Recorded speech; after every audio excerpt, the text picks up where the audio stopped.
Diha, unsa may i-testify na to diya sa panagatik.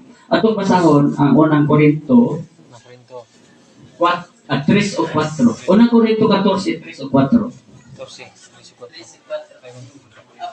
Apan, ang nagahimong propesiya, nagasulti ngadto sa mga tao aron paglikod ug pagkasig ug paglipay kanila. Ang nagapanutig mga dila, nagpalikon siyang kaugalingon lamang. Apan ang nagahimong propesiya, nagapalikon sa iglesia. 4. Ama to? Ang pagpropesiya, pagdasig, pagpaliguon, paglipay, plus 4 pagtukod. Why, kung kagay. Ang Epeso 4:29, kinahanglan ang magpropesiya, mangita og maayong mga pulong aron iyang isulti. Maayong pulong bahagpato nimo, tuminaw ka po. Murag dis kwan pulong ay murag manay maigo ani. Bayan mo sa brother.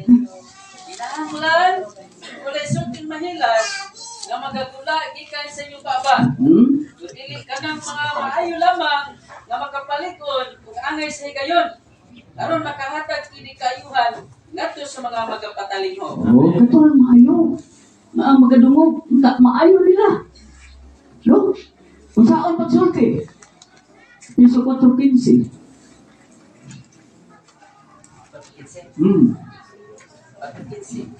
Inunua sa magasulti kita sa tinuod, dinihugan sa gupa.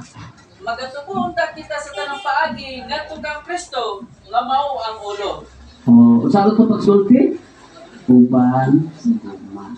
Kaya in English, is speaking the truth in love, that we may be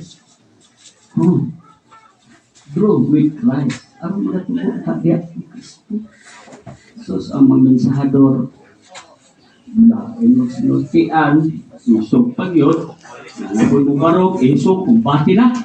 Ano man, gidala nila sa panagkatigong ang unod. Wala na, patay na. Ano man, kung sa'yo giingon sa Ginoo ang unod, Juan 6:63. Ang unod walay kapuslanan. Kung saan na nagdala dito, ibili na sa inyong balay, trangkahin na. Hindi katapasaan sa inyong krus.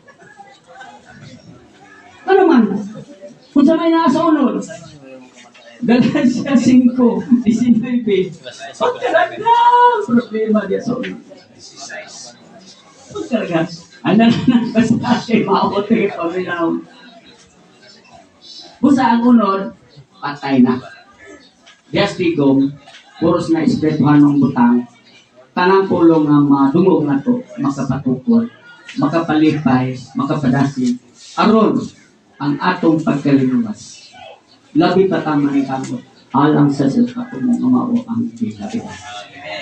Muna igingon ni Pablo sa Pilipos 3, sugod sa 12, niya, siya nagadasdas ngadto sa unahan.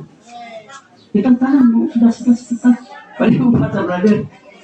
Dili nga nakapot ko na kini. Amen? O nahimpit na ako. Hallelujah. Inunua, ginagpas ko kini. Aron mahimo akong kaugalingon. Amen. Hallelujah. Inoon sa kabutang akong ginabuhat mao kini. Sa ginakalimtan ko na nagpangaki na ug sa nagadasdas ako paingon sa